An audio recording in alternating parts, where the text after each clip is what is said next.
పిత పుత్ర పవిత్రాత్మ నామమున ఆమేన్.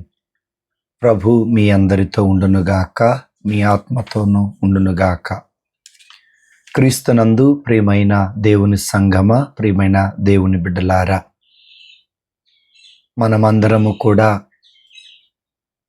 క్రిస్మస్ కాలంలో ఉన్నాం. క్రిస్మస్ పండుగను మరికొద్ది రోజులలో జరుపుకోబోతున్నాం.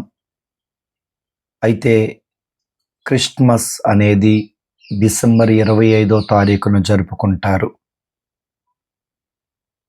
యేసు ప్రభు జననం డిసెంబర్ 25వ తారీఖున అని బైబిల్ గ్రంథములో ఎక్కడా లేదు కదా అని చాలామంది అనేక విధాలుగా ప్రశ్నిస్తూ ఉన్నారు. దీనికి సమాధానముగా చరిత్రకారులు మనకేం చెబుతుందో చూద్దాం. ముందుగా బైబిల్ని ఆధారంగా చేసుకొని చూద్దాం దేవుని బిడ్డలారా. లూకా శుభవార్తలో 2వ అధ్యాయములో 1వ వచనాన్ని మనం చదివినట్లయితే 1వ వచనం నుండి 6వ వచనం వరకు మనం అక్కడ చదువుకున్నట్లయితే అక్కడ లూకా గారు గొప్పగా చదువుకున్నటువంటి వ్యక్తి, డాక్టర్ గారు, చరిత్రను బాగా తెలిసినటువంటి వ్యక్తి మనకు ఈ విధంగా రాయటం జరిగింది. దేవుని బిడ్డలారా, లూకా శుభవార్త 2వ అధ్యాయము 1వ వచనము నుండి, తన సామ్రాజ్యమునందు జనాభా లెక్కలు సేకరించవలయును అని సీజర్ అగస్తు చక్రవర్తి ప్రకటించి అధికారులకు ఆజ్ఞ ఇచ్చెను. సీజర్ అగస్తు చక్రవర్తి ఒక ఆజ్ఞ ఇచ్చారు. ఆ ఆజ్ఞ ఏంటంటే జనాభా లెక్కలను సేకరించాలని. ఆ రోజులలో ఉన్నటువంటి గవర్నర్ ఆ మొదటి జనాభా లెక్కల సేకరణ కురేనియా సిరియా మండలాధిపతిగా ఉన్న కాలమున జరిగెను. అందు పేర్లు రాయించుకొనుటకు ప్రజలందరూ తమ పట్టణములకు వెళ్ళిరి.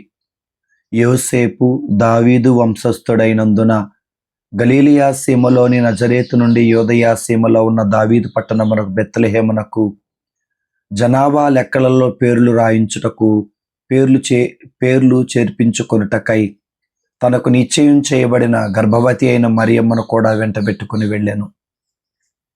ప్రియమైన దేవుని బిడ్డలారా, మరి జనాభా లెక్కలు రాసుకోవటానికి మరియా యోసేపులు వచ్చారని మనం వాక్యములో చదివి ఉన్నాం. దీనిని ఆధారంగా చేసుకొని జర్మనీ దేశానికి చెందినటువంటి ఆర్కియాలజిస్టు రసం అనే ఒక వ్యక్తి, చరిత్రకారుడు 1820వ సంవత్సరంలో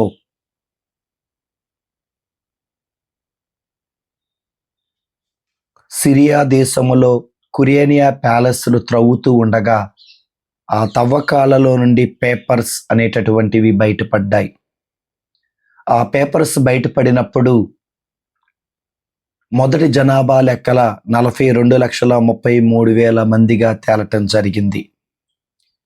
అయితే ఇప్పటికీ కూడా జర్మనీ దేశంలో ఉన్నటువంటి మ్యూజియంలో ఈ పేపర్స్ అనేటటువంటివి భద్రపరచబడి ఉన్నాయి.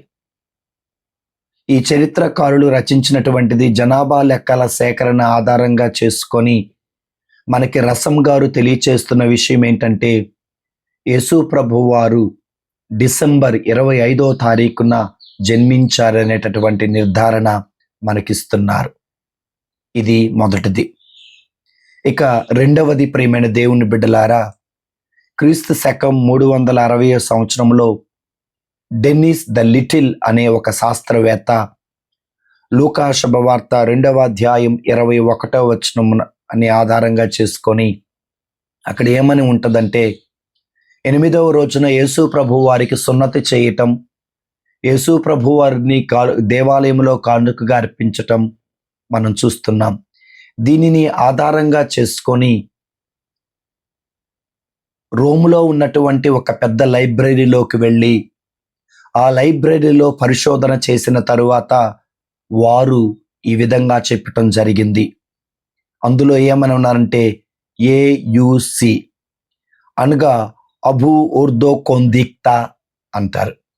దీని అర్థం రోమా పట్టణ నిర్మాణము తరువాత 754వ సంవత్సరం తీవిత్ నెల 10వ తారీఖున యేసు ప్రభువారు పుట్టారు అని నిర్ధారించారు. గ్రెగోరియన్ క్యాలెండర్ ప్రకారం, అనగా ప్రస్తుతం మనం వాడుతున్నటువంటి క్యాలెండర్ ప్రకారం డిసెంబర్ 25వ తారీఖున యేసు ప్రభువారు జన్మించారు. అందుకే క్రిస్మస్ పండుగ మనం జరుపుకుంటున్నామని మనకి వాక్యం తెలియచేస్తుంది. ఇక మూడవదిగా సిక్స్తస్ జూలియస్ ఆఫ్రికానస్. వీరు 336వ సంవత్సరంలో పరిశోధన ప్రారంభించడం జరిగింది. వీరు పరిశోధన చేసినటువంటి క్రమంలో జకరియా ఎలిజబెతమ్మల సిద్ధాంతం, జకరియా ఎలిజబెతమ్మల థియరీ అనేటటువంటి తీసుకొని రావటం జరిగింది. జకరియా ఎలిజబెతమ్మల థియరీలో లూకా శుభవార్త 1వ అధ్యాయం 5వ వచనము మరియు 8వ వచనాన్ని వారు ముఖ్యమైన ఆధారంగా చేసుకున్నారు. లూకా శుభవార్త 1వ అధ్యాయం 5వ వచనములో యోదయ దేశపు రాజుగు హెరోదియా కాలమున అబియా వర్గములోని వాడగు జకరియా అను యాజకుడు ఉండెను. ఇక్కడ జకరియా యాజకుడు అని తెలుస్తుంది. జకరియా అబియా వర్గానికి చెందినవాడు అని పలుకుతుంది. అదే మనము 8వ వచనాన్ని చూసినట్లయితే, ఒకరోజు జకరియా తన వర్గం వంతు ప్రకారం దేవుని సన్నిధిలో యాజక విధిని నెరవేర్చుచు ఉన్నాడు అని పలుకుతున్నారు. ఇక్కడ మనము అబియా అనేటటువంటిది తెలియాలి, వర్గం అనేది కూడా మనకు తెలియాలి. ఈ రెండు కూడా మనకు తెలియాలి అంటే నెహెమ్యా గ్రంథములో 12వ అధ్యాయములో 12వ వచనం నుండి 21వ వచనం వరకు చదివితే అక్కడ యాజకుల 24 గోత్రాలు ఉన్నాయి. ఈ 24 గోత్రాల వారు సంవత్సరం పొడుగుత, అంటే నెలకు 2 చొప్పున యెరూషలేము దేవాలయములో యాజక బాధ్యతలు, యాజక క్రియలు నెరవేరుస్తూ ఉండేవారు. అయితే అందులో ఒకడు జకరియా యాజకుడు. అబియా వర్గం అనగా 8వ వర్గం, అంటే 8వ తరగతి వంతం. సో 8వ తరగతి వంతు వచ్చినప్పుడు 8వ వంతు ముగిసిన తరువాత ఆ క్రమంలో దేవదూత జకరియాకు వర్తమానం అందించడం జరిగింది. అయితే దేవుని బిడ్డలారా, సిక్స్తస్ జూలియస్ ఆఫ్రికానస్ అనేటటువంటి వ్యక్తి దీనిని ఆధారంగా చేసుకున్నారు. సో 8వ వర్గం అంటే హీబ్రూ క్యాలెండర్ ప్రకారము ఎక్కడ స్టార్ట్ అవుతుందంటే, దేవుని బిడ్డలారా, ఇదిగో జూలై నెల 1వ తారీఖు నుండి 15వ తారీఖు వరకు. సో అయితే హీబ్రూ క్యాలెండర్ ప్రకారం నీసాన్ నెల అనేది మొదటి నెల అవుతున్నది. గ్రెగోరియన్ క్యాలెండర్ ప్రకారము మార్చి నెల 15వ తారీఖు నుండి మనకి ప్రారంభం అవుతుంది. అయితే 8వ వంతు అనగా గ్రెగోరియన్ క్యాలెండర్ ప్రకారము జూలై 15వ తారీఖు ఆ సమయంలో జకరియా గారికి ఒక శుభవర్తమానం అందింది. తన వంతు వర్గం ముగించుకొని తన ఇంటికి వెళ్ళటం జరిగింది. అనగా తాను భార్యతో ఆగస్టు మాసాన్ని అంతటిని కూడా గడిపారు. సెప్టెంబర్ మాసములో ఎలిజబెతమ్మ గారు గర్భం ధరించిందని మనకి చరిత్రకారులు తెలియచేస్తున్నారు. సో అక్కడ నుండి మొదలు పెడితే 6 నెలలు, అనగా మార్చి 25వ తారీఖు వరకు. ఎందుకు మార్చి 25వ తారీఖు వరకు అనగా, లూకా శుభవార్తలో మనం చదివినట్లయితే 37వ అధ్యాయము 1వ అధ్యాయము 37, 38 వచనాలు చదివినట్లయితే అక్కడ ఎలిజబెతమ్మకి 6వ మాసం, అనగా అక్టోబర్ మాసం నుండి చూసినట్టయితే మార్చి 15వ తారీఖు వరకు ఎలిజబెతమ్మకి అప్పటికి 6 మాసాలు ఉన్నట్టుగా మనం చూస్తున్నాం. ఈ 6వ మాసం రోజున గాబ్రియేలు దేవదూత మరియమాత దగ్గరకు వెళ్ళి, నీ చుట్టమైన ఎలిజబెతమ్మను చూడు, ఆమె గర్భము ధరించి ఇది 6వ మాసం అని పలికారు. అనగా మరియ తల్లి గర్భము ధరించినటువంటి సమయానికి ఎలిజబెతమ్మ 6వ మాసం అని పలుకుతుంది, దేవుని బిడ్డలారా. సో అబియా వర్గం వంతున జకరియా దేవాలయంలో ధూపం వేస్తున్న యాజక బాధ్యతలు నెరవేరుస్తున్నటువంటి క్రమంలో దేవదూత వర్తమానం అందించారు. అప్పుడు గర్భము తెరవబడినది. గర్భము తెరవబడిన తర్వాత భార్యతో ఒక మాసాన్ని గడపటం జరిగింది. ఆ తరువాత సెప్టెంబర్ మాసములో ఎలిజబెత్ అమ్మ గర్భం ధరించటం జరిగింది. ఆ తరువాత మరి మార్చి 25వ తారీఖున మరియ తల్లి గర్భము ధరించినట్లుగా పలుకుతుంది. మార్చి నెల 25వ తారీఖున అనగా ఎలిజబెత్ అమ్మకి 6వ మాసం. సో దానిని ఆధారంగా చేసుకొని మార్చి నెల 25వ తారీఖు ఆధారంగా చేసుకొని డిసెంబర్ 25వ తారీఖుకి మరియమ్మ గారికి 10 నెలలు నిండుతాయి. అప్పుడు యేసు ప్రభుకు జన్మనిచ్చింది. కాబట్టి యేసు ప్రభు వారు పుట్టినటువంటిది డిసెంబర్ 25వ తారీఖున అని చెప్పేసి మనకి 6th జూలియస్ ఆఫ్రికానిస్ గారు తెలియచేయటం జరిగింది. ప్రియమైన దేవుని బిడ్డలారా, ఇది మనం చూసినట్లయితే ఇది 3వది. ప్రియ దేవుని బిడ్డలారా, అదేవిధంగా 4వ సాక్ష్యాన్ని మనం చూసినట్లయితే పోప్ జూలియస్ గారు లూకా శుభవార్త 2వ అధ్యాయం 21వ వచనాన్ని ఆధారంగా చేసుకొని, అనగా యేసు ప్రభు వారి జన్మదినోత్సవాన్ని ఆధారంగా చేసుకొని మరి జూలియన్ క్యాలెండర్ అనేటటువంటిది తయారు చేయటం జరిగింది. జనవరి 1వ తారీఖు నుండి 8 రోజులు వెనకకు వెళ్ళినట్టయితే డిసెంబర్ 25వ తారీఖు కనపడుతుంది. డిసెంబర్ 25వ తారీఖున యేసు ప్రభు వారు పుట్టారు అని చెప్పేసి మనకి పోప్ జూలియస్ గారు నిర్ధారించటం జరిగింది. ప్రియమైన దేవుని బిడ్డలారా, అదేవిధంగా ద కంపానియన్ బైబిల్ని మనము చూసినట్లయితే ద కంపానియన్ బైబిల్లో మనం చూస్తే జూన్ 24వ తారీఖున బప్తిస్మ యోహాను గారు పుట్టారు అనేటటువంటిది మనకు తెలియచేస్తుంది. దీనిని క్యాథలిక్ చర్చ్ సెలబ్రేట్ చేసుకుంటుంది, ఆర్థోడాక్స్ చర్చ్ కూడా సెలబ్రేట్ చేసుకుంటుంది. అయితే మరి బప్తిస్మ యోహాను గారు యేసు ప్రభువు కంటే మరి 6 నెలల పెద్దవారు అని పలుకుతుంది. జూన్ మాసాన్ని చూసుకున్నట్టయితే డిసెంబర్ మాసానికి మొత్తం 6 నెలల మధ్య ఉన్నాయి. అంటే ఈ బప్తిస్మ యోహాను గారు పుట్టినటువంటి 6 నెలలకి యేసు ప్రభు వారు పుట్టారు.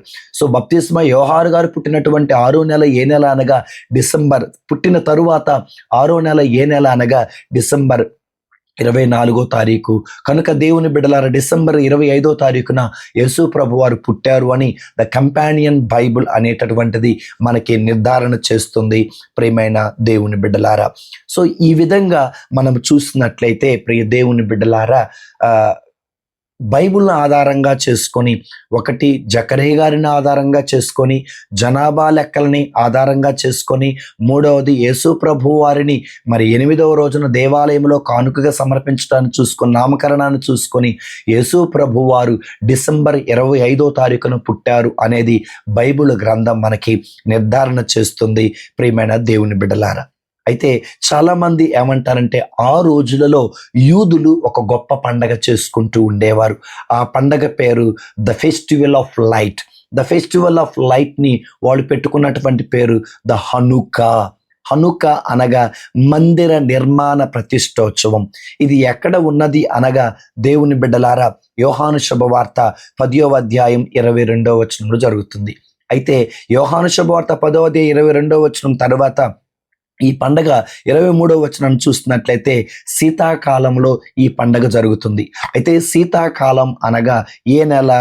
కిస్లేవ్ అనే నెలలో మరి హీబ్రూ క్యాలెండర్ ప్రకారం కిస్లేవ్ అనేటటువంటి నెల అనగా 9వ నెల 25వ తారీఖున ఈ పండగ చేసుకుంటూ ఉంటారు దేవుని బిడ్డలారా. సో అయితే మరి అదే పండగని హీబ్రూ క్యాలెండర్ ప్రకారం డిసెంబర్ 25వ తారీఖున మనం యేసు ప్రభు జన్మదినోత్సవాన్ని జరుపుకున్నట్టుగా మనకి వాక్యంలో తెలియచేస్తుంది. ప్రియమైన దేవుని బిడ్డలారా, ఇప్పటి వరకు మనం చూసినవన్నీ కూడా ప్రియమైన దేవుని బిడ్డలారా, మనం ఇప్పటి వరకు నలుగురిని చూసాము. సో జర్మనీ దేశానికి చెందినటువంటి రసం గారు కానీ, లేకపోతే డెన్నిస్ ద లిటిల్ గారు కానీ, లేదా 3వది 6th జూలియస్ ఆఫ్రికానిస్ అనేటటువంటి వ్యక్తి కావచ్చు, లేకపోతే దేవుని బిడ్డలారా ఇక మూడో వ్యక్తి the companion Bible Pope Julius, వీరందరూ కూడా బైబిల్ గ్రంథాన్ని ఆధారంగా చేసుకొని యేసు ప్రభువారు డిసెంబర్ 25వ తారీఖున జన్మించారు అనేటటువంటిది నిర్ధారించారు. ఇది మనకి చరిత్ర తెలియచేస్తూ ఉన్నది. అయితే now let us go to the history. ఇప్పుడు బైబిల్ను చూసాము, ఇప్పుడు హిస్టరీకి వెళదాము ప్రియమైన దేవుని బిడ్డలారా. అయితే మొదటి 3 శతాబ్దాలు కూడా దేవుని బిడ్డలారా, దేవుని వాక్య పరిచర్య జరుగుతూ ఉన్నప్పటికీ కూడా క్రిస్మస్ పండగ అనేది రోమా రాజ్యములో జరగలేదు. ఎందుకనగా క్రైస్తవుల్ని హింసిస్తూ ఉండేటటువంటి వారు ప్రియమైన దేవుని బిడ్డలారా. క్రీస్తు శకం 313వ శతాబ్దం వరకు క్రైస్తవుల్ని హింసిస్తూనే ఉన్నారు. దేవుడు వాక్యాన్ని బోధించినప్పటికీ వారికి స్వేచ్ఛ అనేటటువంటిది లేదు. సో కాబట్టి మరి మొదటి శతాబ్దం నుండి 3వ శతాబ్దం వరకు క్రైస్తవులు ఉన్నప్పటికీ కూడా క్రిస్మస్ పండుగ జరగలేదు, క్రైస్తవులకు ఆరాధన జరగలేదు. మరి క్రైస్తవులు ఉన్నప్పటికీ వారికి స్వేచ్ఛ ఇవ్వకపోవటం వల్ల క్రైస్తవుల్ని హతమారుస్తూ ఉన్నందువలన ఆ క్రైస్తవత్వం అనేది బయటికి రాలేకపోయింది ప్రియమైన దేవుని బిడ్డలారా. అయినప్పటికీ కూడా మరి క్రీస్తు శకం 125వ సంవత్సరం నుండి 136వ సంవత్సరం వరకు పునీత టెలిస్ఫోరా గారు, పోప్ గారు మరి క్రిస్మస్ పండగని ఈవినింగ్ పూజ చేయటం ప్రారంభించారు. క్రిస్మస్ సాయంత్రాన పూజ చేయటం ప్రారంభించారు అనేటటువంటిది. ఇది ఎక్కడ మనకు తెలుస్తుంది? లిబరే పొంటిఫికాలిస్ అనేటటువంటి పుస్తకములో పునీత టెలిస్ఫోరా అనే పోపు గారు క్రిస్మస్ ఈవినింగ్ ఆరాధన ప్రారంభించారనేది మనకి తెలియచేస్తుంది. అదేవిధంగా పునీత థియోఫిలుస్ గారు 115వ సంవత్సరం నుండి 181వ సంవత్సరం వరకు మరి బిషప్గా ఉన్నారు. వీరు కైసరియా ప్రాంతానికి బిషప్గా ఉన్నారు. వీరు యేసు ప్రభు పుట్టిన రోజుని పూజ చేయాలి, దివ్య బలి పూజ సమర్పించాలి, మరి క్రిస్మస్ ఆరాధన అనేది జరగాలి అనేది డిసెంబర్ 25వ తారీఖున పగలు దివ్య బలి పూజ ప్రారంభమైనది జరిగింది దేవుని బిడ్డలారా. మరి అదేవిధంగా పునీత హిప్పోలిటిస్ గారు 170వ సంవత్సరం నుండి 240వ సంవత్సరం వరకు మరి ఉన్నారు. వీరు దానియేలు గ్రంథాన్ని ఆధారంగా చేసుకొని యేసు ప్రభువారు డిసెంబర్ 25వ తారీఖున పుట్టారు అని నిర్ధారించి డిసెంబర్ 25వ తారీఖున క్రిస్మస్ పండగ చేసుకోవాలి, క్రీస్తు ప్రభుని ఆరాధించాలి, క్రీస్తు ప్రభుని మహిమపరచాలి, క్రీస్తు ప్రభుని ఘనపరచాలి అనేటటువంటిది జరిగింది దేవుని బిడ్డలారా. చూడండి, కాన్స్టాంటైన్ చక్రవర్తి రాక ముందే మనకి పునీత టెలిస్ఫోరా గారు, పునీత థియోఫిలస్ గారు, పునీత హిప్పోలిటిస్ గారు మరి క్రిస్మస్ ఆరాధనను, క్రిస్మస్ పండగనని జరుపుకోవటం ప్రారంభించింది దేవుని బిడ్డలారా. అయితే ఈ క్రమంలో రోమా రాజ్యానికి ఆర్నేలియన్ అనేటటువంటి చక్రవర్తి పరిపాలన జరుగుతుంది.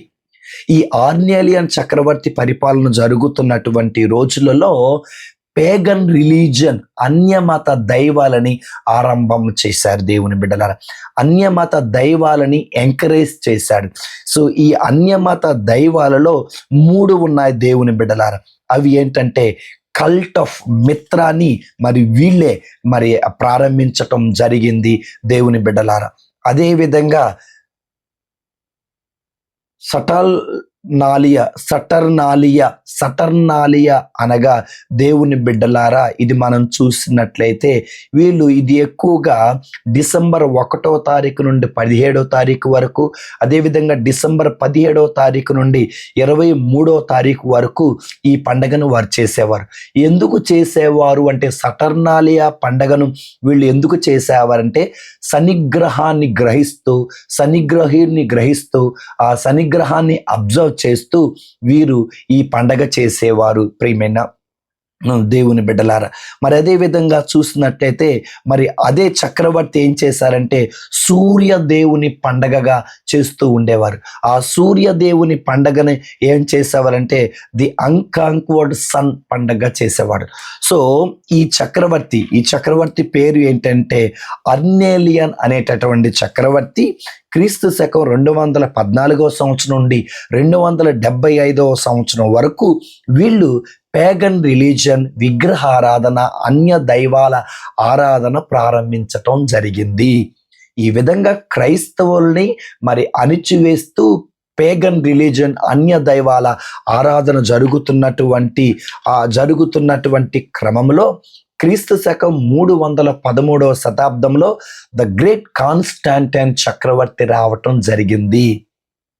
ఈ గ్రేట్ కాన్స్టాంటైన్ చక్రవర్తి ఎవరు అనంటే ఆయన ఒకప్పుడు అన్య దైవాన్ని ఆరాధించినటువంటి వ్యక్తి. క్రీస్తు గురించి తెలుసుకొని హృదయ పరివర్తన చెంది క్రైస్తవుడిగా మారినట్టుగా మనం చూస్తున్నాం.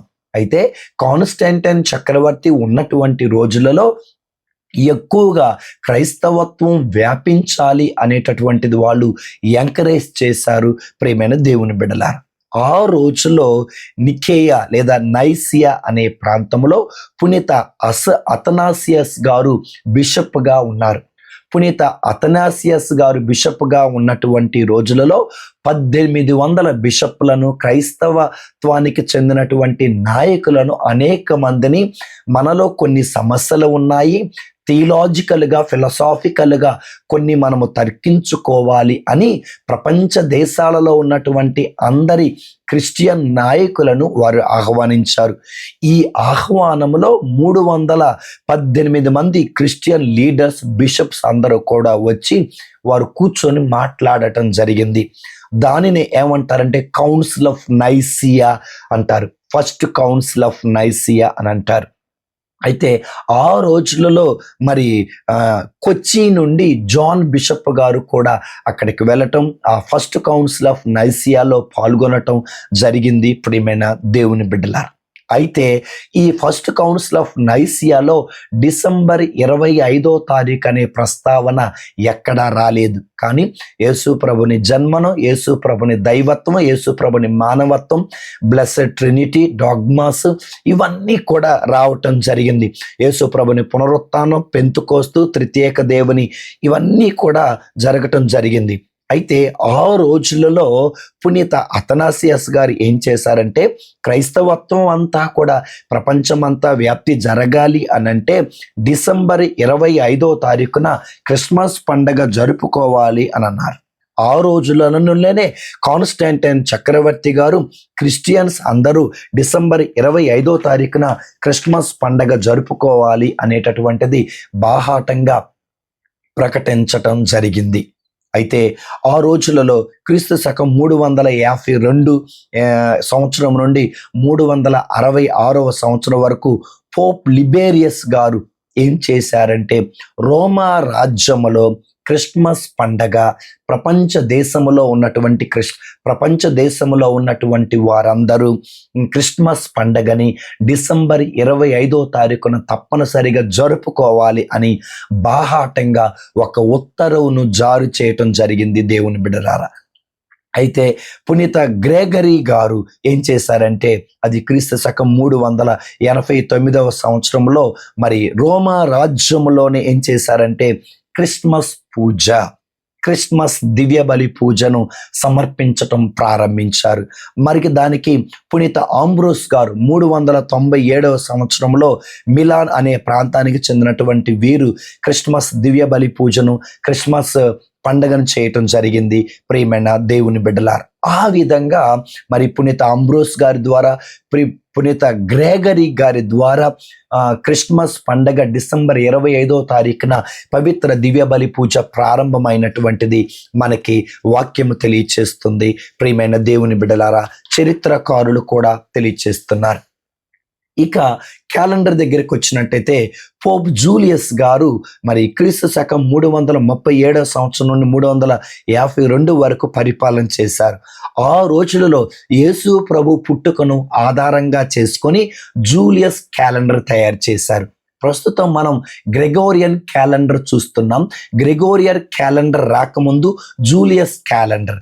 ఈ జూలియస్ గారి క్రీస్తు ప్రభు పుట్టుకను ఆధారంగా చేసుకొని క్రీస్తు శకం క్రీస్తు పూర్వం అని కూడా చేశారు.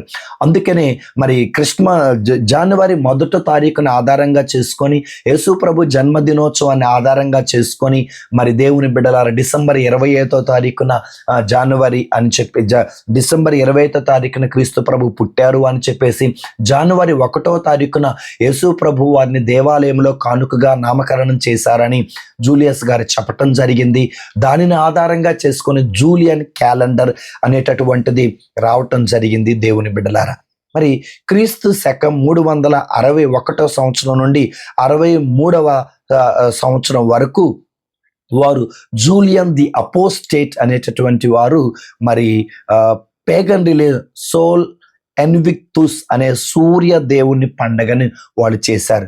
మామూలుగా సూర్యదేవుడు పండగని మనం ఈ రోజున మనము మిత్ర పండగ ఇలాంటి పండగలు అనేవి కూడా డిసెంబర్ 25వ తారీఖున జరుపుకుంటున్నారు. ప్రియమైన దేవుని బిడ్డలారా, ఈ విధంగా ఈ వాక్యాన్ని వింటున్నటువంటి ప్రియమైన సహోదరులారా, ఒక పక్క బైబుల్ ఆధారంగా చేసుకొని కొంతమంది చరిత్రకారులు, కొంతమంది పునీతులు మరి యేసు ప్రభు జన్మదినం అనేటటువంటిది డిసెంబర్ 25వ తారీఖున తెలియచేశారు.